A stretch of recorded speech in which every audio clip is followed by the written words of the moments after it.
नमस्कार। जय श्री राम, हर हर महादेव। आज पूरा बंगाल का नज़र विधानसभा सदन के ऊपर था, क्योंकि वहां पर कुछ अहम बिल आने वाला था और वो लेके भयंकर चर्चा होने वाला था। लेकिन जब सदन शुरू हुआ तो शुरू से ही माननीय मुख्यमंत्री शुभेंदु अधिकारी जी पूरे सभा का, पूरा सदन का जो टोन सेट कर दिया, जो वाइब सेट कर दिया, तो उसमें पूरा बंगाल को पता चला कि हाँ भाई, यहाँ पर ममता बनर्जी का राज अभी खत्म हो गया है, यहाँ पर शुभेंदु दादा का राज चल रहा है और यहाँ पर कोई कोई गुंडागर्दी नहीं कर पाएंगे। वो जितना भी बड़ा पॉलिटिकल लीडर हो जाए, पॉलिटिकल लीडर के वो मुखौटा के अड़ाल में अगर वो जितना बड़ा गुंडा हो जाए, लेकिन उसको कानून के तरह ही चलना चाहिए। उसके आगे पीछे कुछ नहीं होने वाला है। हाँ, सारे गुंडे के लिए अभी बहुत ही बुरी वक्त चालू हो गया पूरा बंगाल में। ये शुरू होता है 2-4 दिन पहले, जब हुमायूं कबीर, जो पहले तृणमूल कांग्रेस में हुआ करते थे और ठीक इलेक्शन के पहले जिसने एक खुद का पार्टी बना लिया, AGUP, और उस पार्टी के लिए उसने कुछ कैंडिडेट भी मुर्शिदाबाद एरिया में दिया और आते ही उसने सबसे बड़ा सवाल उठाया बाबरी मस्जिद लेकर। क्या बाबरी मस्जिद? जिस बाबरी मस्जिद के साथ, जिस बाबर के साथ पूरा बंगाल का कुछ लेना देना नहीं है, वही लेके हल्ला मचाना चालू कर दिया। और देखिए, जब शुभेंदु अधिकारी तृणमूल कांग्रेस छोड़ के भाजपा ज्वाइन किया था, शुभेंदु अधिकारी के विरुद्ध एक के बढ़कर एक केस दिया जाए। उसको चेन स्नैचिंग से लेकर साइकिल चोरी का केस भी, टारपोलिन चोरी का केस भी ले दिया गया है। और लेकिन ये हुमायूं कबीर जब बाबरी मस्जिद बना रहे हैं तो ममता बनर्जी क्या कर रहे हैं? अपना पूरा पुलिस भेज के वहां पर प्रोटेक्शन दे रहा है। क्यों? क्योंकि ये बाबरी मस्जिद बनेगा तो वो एक मिसाइल बन जाएगा, वो एक सिंबल बन जाएगा कि भाई हम हिंदू के ऊपर टॉर्चर करेंगे और ऐसे करके मुस्लिम वोट को कंसोलिडेट करना है। अब हिंदू वोट चाहिए था ममता बनर्जी को जीतने के लिए, तो पार्टी के अंदर रहते हुए ये हुमायूं कबीर ये सब चीज़ नहीं कर सकते थे। तो इसलिए हुमायूं कबीर को एक अलग से पार्टी बनाने दिया और उसके लिए जो जो कारनामा उसको करना था वो कर लिया था। ये था वो हुमायूं कबीर जो 2024 के चुनाव के टाइम बोला था कि मुर्शिदाबाद में जो 30% लोग रहता है, मतलब मुर्शिदाबाद में वहां पर मुस्लिम मेजोरिटी है, हिंदू माइनॉरिटी है, तो हिंदू के लिए बात कर रहा था। यहां पर जो 30% वाला कम्युनिटी रहता है, अगर मैं चाहता हूं तो 2 घंटे के अंदर उसको काट के यहां पर जो गंगा मैया बहता है उसमें बहा दूंगा। ये था उनका बयान। बाद में हुमायूं कबीर बोलता है कि भाई ये जो बयान था ये ममता बनर्जी ने मुझे इंस्ट्रक्शन दिया था करने के लिए। और वहां पर हिंदू के ऊपर क्या अत्याचार हुआ था आप सब लोगों को मालूम है। वहां पर भाजपा का कोई कैंडिडेट नहीं था, भाजपा का वो सपोर्टर नहीं था, CPM के सपोर्टर था हरगोविंद दास और चंदन दास। जब वाकफ लेके वहां पर तंडम मचा रहा था, सिद्दीकुल्ला चौधरी पूरा बोला था पूरा जिला को पहले टाइट करके आता हूं, उसके बाद कोलकाता को टाइट करेंगे, तो तब वहां पर हरगोविंद दास और चंदन दास को खुले आम काटा गया। जब पुलिस को फोन कर रहा था उसके फैमिली बोला था कि भाई हम नहीं जा सकते, हमारे परमिशन नहीं है। ये हालत बना के रखा था। तो वही हुमायूं कबीर अभी वो जो नए पार्टी क्रिएट किया है उसमें 2 जगह से कैंडिडेट था, नौदा और रेजीनगर। और वहां पर अभी उसको तो दोनों जगह से जीतने के बाद एक जगह से रेजिग्नेशन देना पड़ा। ये रेजीनगर में उसने रेजिग्नेशन दिया। कुछ दिन बाद वहां पर बाई इलेक्शन होगा, तो वहां पर खुद को बेटे को जिताने का कोशिश कर रहा है। लेकिन उस कोशिश में उसने क्या बोला? उसने ये बयान दिया कि भाई अगर मेरा दिमाग सट जाता है ना तो मैं किसी का बात नहीं मानने वाला हूं। कौन यहाँ का पुलिस का SP है, कौन चीफ मिनिस्टर है, मुझे कुछ फर्क नहीं पड़ता। मैं अगर सारे मुसलमान को लेकर यहाँ पर आऊँगा तो सैटा भांग के मारूंगा, मतलब इतना मारूंगा कि उसका कमर टूट जाएगा, इतना मार मारूंगा। और भाजपा का फ्लैग लेके जाने का कोई लोग यहाँ पर नहीं बचेगा। ऐसा गुंडागर्दी मैं कर सकता हूँ। क्यों ऐसे बोल रहे हैं? क्योंकि उनको बोलना है कि भाई आप भाजपा जीते हो, लेकिन ये रेजीनगर में तो आप हारे हो, तो इसलिए यहां पर भाजपा का कोई काम नहीं चलेगा, कोई यहां पर कोई बात नहीं कर सकता है। और वो मुख्यमंत्री को भी नहीं मानेंगे। ऐसे ही उनका हिम्मत है, ऐसे उन्होंने बयान दे दिया। और ये बस एक स्लिप ऑफ टंग नहीं था, रिपीटेटिव। दूसरे दिन ही एक दूसरे जगह में सभा करने गया, वहां पर कुछ बच्चा जो गाली निकलता है ना कि क्या एक पशु का नाम होता है, आप समझ लीजिए, मैं नहीं बोल पाऊंगा ओपनली। भाजपा को ऐसे ही बोला कि ये वही है और इसको मैं सबक सिखा दूंगा। तो जब जर्नलिस्ट लोग इसको पूछते हैं कि भाई हुमायूं कबीर आप एक एमएलए हो, आप एक लॉ मेकर हो, आप ऐसे कैसे गुंडागर्दी वाला बयान दे सकते हो? तो बोलता है कि भाई वो एमएलए फेमएलए सब कुछ छोड़ो, मुझे ऐसे ही करना है। क्यों करना है? क्योंकि यहाँ पर जो जेल है, मुझे ये सब बोलने के लिए क्या करोगे आप? मैक्सिमम आप जेल में भेजोगे। तो यहाँ पर आपका जो जेल है, वहाँ पर 5,000 लोग भी नहीं रह सकता है। और मैं लाखों मुस्लिमों को लेकर रास्ते में आके सारे भाजपा वालों को एकदम सीधे कर देंगे। तो देखता हूँ भाजपा वालों का क्या हिम्मत है, देखता हूँ शुभेंदु अधिकारी का क्या हिम्मत है। और ये जो सिनेरियो क्रिएट हो गया था, तो आज जब सदन शुरू हुआ तो भाजपा के बहुत सारे एमएलएस ये सब लेके स्वयं मुख्यमंत्री जी का, शुभेंदु अधिकारी जी का बयान विबृति के लिए मांग किया कि आप इसके ऊपर क्या देख रहे हो, क्या सोच रहे हो?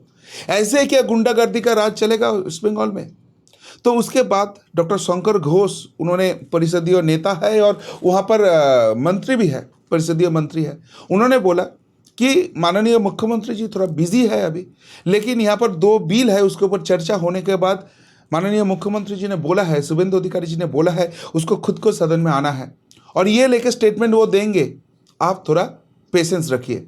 तो सब लोग उसके लिए इंतज़ार कर रहा था। तो शुभेंदु अधिकारी जी आने के बाद वो जो हुमायूं कबीर वाला स्टेटमेंट था, वो तो क्लियरली बोल दिया कि भाई ये बोला है। और अभी आप लोगों के दिमाग में ये सवाल उठ रहा है कि भाई ऐसे ही गुंडागर्दी का राजनीति क्या सब पश्चिम बंगाल में चलेगा? ममता बनर्जी के राज में ये हुमायूं कबीर जैसे लोग जैसे गुंडागर्दी उत्पात मचाते थे, वैसे ही क्या अभी भी करेगा? और सरकार चुपचाप बैठे रहेंगे, पुलिस चुपचाप बैठे रहेंगे? नहीं भाई, ऐसे नहीं होने वाला है। इसके लिए ऑलरेडी बीएनएस के जो सेक्शन होता है, वो सारे सेक्शन देकर 2 केस रजिस्टर्ड हुआ और उस केस का छानबीन पुलिस चालू कर दिया है दोनों पुलिस स्टेशन से। अभी जिन लोगों ने ये हुमायूं कबीर को बुलाया था, उसको छानबीन के लिए बुलाया जा रहा है। पहले उसको उठाएंगे और उसके बाद हुमायूं कबीर को भी नहीं बख्श दिया जाएगा। मैं एक चीज आप पूरा सदन के सामने बोलता हूं, शायद ये हुमायूं कबीर का आखिरी ऐसे कुछ बयान है। इसके बाद ऐसे हिंदुओं के ऊपर अत्याचार के बात करने वाला कोई अगर रहेगा, उसको 25 बार सोचना पड़ेगा और सोच के भी वो बोल नहीं पाएंगे। ये हाल मैं बना दूंगा। इसको मालूम नहीं है ये शुभेंदु अधिकारी का मिनिस्ट्री है, ये भूल गए हैं ये भाजपा का डबल इंजन सरकार है। तो क्या होगा आगे? तो शुभेंदु अधिकारी जी बोलता है, उसके बाद मैं आपको 3 एग्जाम्पल देता हूं। नंबर 1 एग्जाम्पल, संदेश खाली, नाम नहीं लिया लेकिन सबको समझ में आ गया, शेख शाहजहां जो महिलाओं को रात को, हिंदू महिलाओं को बुलाते थे उनके पार्टी ऑफिस में, उनके घर में, और उसके साथ गलत काम करते थे।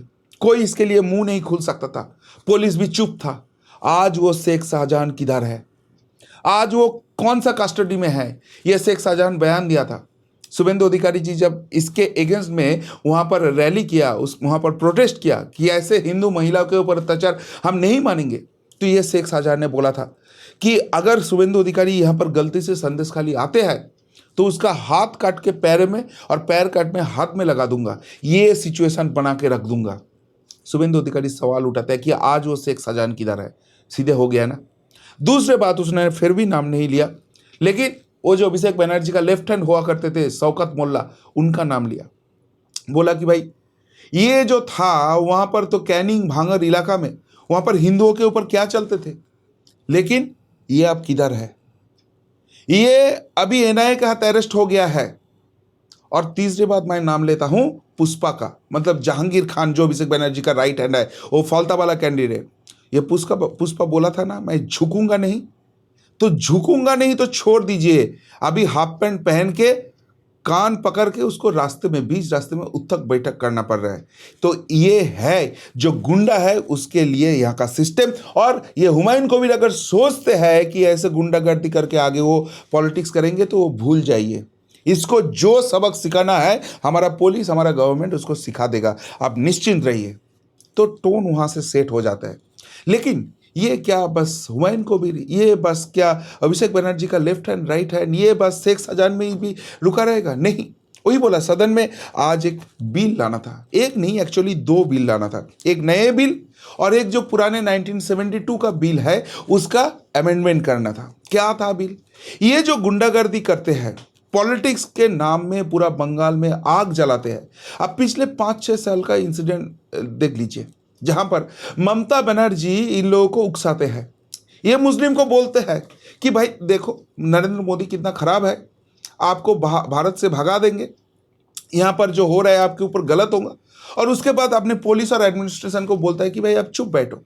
और उसके बाद मुस्लिम लोग क्या करते थे, मुस्लिम लोग उसके बाद इलाका के बाद इलाका जला देते थे। जितना भी हिंदू दुकान है वहाँ पर, हिंदुओं के घर है, उसमें लूटपाट मचाते थे। जो रेलवे का प्रॉपर्टी है वो लाइन उखाड़ के फेंक देते थे, रेल स्टेशन जला देते थे, रेल का जो डब्बा होता था उसको जला देते थे, जो गवर्नमेंट का बसेस होता था वो जला देते थे। ये था उसका प्रोटेस्ट का नमूना। तो शुभेंदु अधिकारी जी जो बिल लेके आया है, वहाँ पर 2 अहम क्षेत्र है। एक तो है कि भाई आप अगर ऐसे गुंडागर्दी करते हो तो उसके लिए तो आपको पकड़ा जाएगा और कानूनी कार्रवाई किया जाएगा।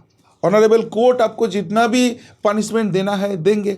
लेकिन आप क्या करोगे, 2 साल, 4 साल, 6 साल, 8 साल, 10 साल जेल में बिता के वापस आओगे और वापस गुंडागर्दी करोगे। तो भाई अभी वो दिन भूल जाओ। ये जो प्रॉपर्टी लॉस हो रहा है, गवर्नमेंट हो नॉन गवर्नमेंट हो, आप पॉलिटिकल रैली के नाम में, आप प्रोटेस्ट के नाम में यहाँ पर जो उत्पात मचा रहे हो, यहाँ पर जो प्रॉपर्टी का आप रुइनिंग कर रहे हो, वो सब कुछ वसूला जाएगा।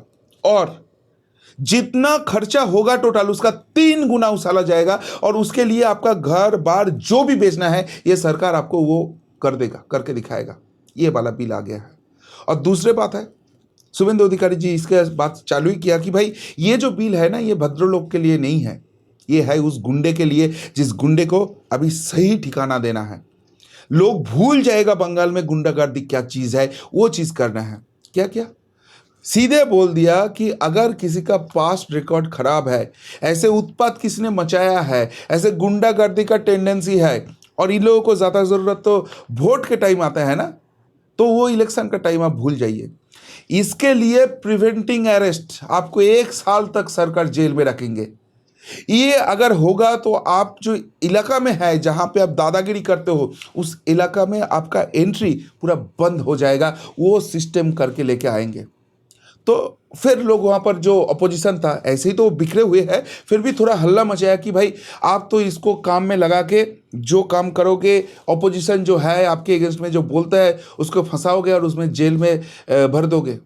तो शुभेंदु अधिकारी जी एक ही चीज़ बोलता है कि देखिए, ये सरकार, पश्चिम बंगाल सरकार को 2021 के बाद जब ह्यूमन राइट्स कमीशन आए थे तो एक ही चीज़ बोलते थे कि भाई यहाँ पर रूल ऑफ लॉ नहीं तो चलता है, यहाँ पर अगर चलता है शासक का मर्जी के हिसाब से चलता है।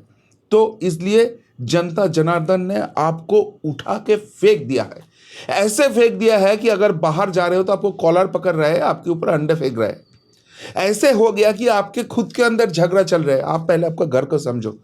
हम कैसे राज्य चलाएंगे आपको समझाने का ज़रूरत नहीं है। ये जो आइन है, ये जो कानून है, ये भद्रलोक के लिए नहीं है। हम वो विंडिक्टिव पॉलिटिक्स नहीं करेंगे। लेकिन जिस गुंडे को देखकर सामने लेकर आप सोच रहे हो, आप सपना देख रहे हो कि वापस सत्ता में आओगे, उस गुंडे राज को ख़त्म करने के लिए लॉ ला रहा है। और ये स्ट्रिक्टली पूरा राज्य में चालू हो जाएगा। आज जब हरगोविंद दास के जो बीवी है, जो विधवा है, उनको विधानसभा में बुलाया गया था। वो गैलरी में बैठी थी। बोला था कि उनको देखो, उन्होंने अपना पति खोया है, उन्होंने अपना बेटा खोया है, लेकिन वो सीपीएम को वोट देता था। क्या गलती था? वो हिंदू था। वो जो तुलसी का माला होता है वो उनके गले में था। वो भगवान का मूर्ति बनाते थे। इसलिए गुंडागर्दी करते हुए उसका पूरा फैमिली को अब खत्म कर दिया। और इसलिए ये लोग अभी बोल रहे हैं कि भाजपा का गवर्नमेंट चाहिए, यहाँ पर रूल ऑफ लॉ चाहिए, और वो हम एस्टैब्लिश करके दिखाएंगे। तो सच में जिस मूड में आज शुभेंदु अधिकारी जी ने पूरा सदन में अपना वक्तव्य रखा, अब विस्तार से इस बिल का व्याख्या किया, और उसके बाद ध्वनि वोट से वो पास भी हो गया, उसके बाद एक ही चीज़ बोल सकता है कि अगर कोई गुंडागर्दी अपने सपने में भी कोई सोच रहा है ना, तो वो भी वो सपना देखना बंद कर देगा, मजबूर हो जाएगा उसके लिए। ये सिचुएशन क्रिएट हो गया। जितना गुंडा ममता बनर्जी, ये तो सीपीएम अमल से चालू हुआ था, वामपंथियों के अमल से चालू हुआ था, और ममता बनर्जी ने वो सारे गुंडे को इकट्ठा करके अपना फौज खड़ा किया था, और उस गुंडे के साथ ही ये इलेक्शन जीतता था। इस बार इलेक्शन न्यूट्रल हुआ तो वो गुंडागर्दी काम में नहीं आया। और अभी शुभेंदु अधिकारी जो चीज कर रहा है, आगे पश्चिम बंगाल में कभी कोई गुंडागर्दी का कोई चांस भी नहीं लेगा, उस बारे में सोचेगा भी नहीं, वही वाला क्लीन कर देगा। और इसलिए ही हमने यहाँ पर डबल इंजन सरकार किया था। और उस डबल इंजन सरकार का ये जो फेस है, ये 2 महीना जाते ना जाते ही सामने आ गया है और लोग इसलिए खुश है। तो इसके मतलब आप पश्चिम बंगाल बस डेवलपमेंट के लिए सोचेगा, आप पश्चिम बंगाल बस जो पीछे है वहाँ से रेस में आगे आने का सोचेगा। और उसको रुकावट करने के लिए जो भी गुंडागर्दी करने का कोशिश करेगा, उसको तो 3 गुना उसूला तो जाएगा ही। उसका पूरा खानदान ये सोचने में मजबूर हो जाएगा, भाई क्यों किया था ये सब। क्या बोलेंगे शुभेंदु अधिकारी जी का ये सारे मोटो लेकर? अगर कुछ बोलना है तो ज़रूर कमेंट बॉक्स में कमेंट करके बताइए। अभी के लिए इतना ही, फिर मिलता है बहुत जल्दी। नमस्कार, जय हिंद, वंदे मातरम।